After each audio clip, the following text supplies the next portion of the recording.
Hello, good morning everyone. Kaya pala kaunti nang bumibili ng motor ngayon. Dahil doon sa kambal na pinamanahan nila, yung isa bumili ng motor, yung isa binili naman ng kalabaw.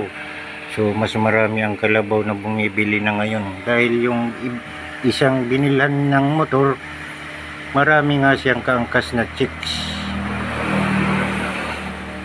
Paiba-iba rin, pero yung mayroong kalabaw na umangkas din na babae, sabi ng nagdadala ng kalabaw, hawakan mo niya tong kalabaw, bibingbangin ko niya to.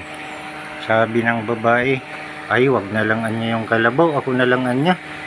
O kaya siya nakapag-asawa ka agad. Pero yung may motor wala, patakbo-takbo lang. Kaya sa ngayon mas marami ang bumibili ng kalabaw.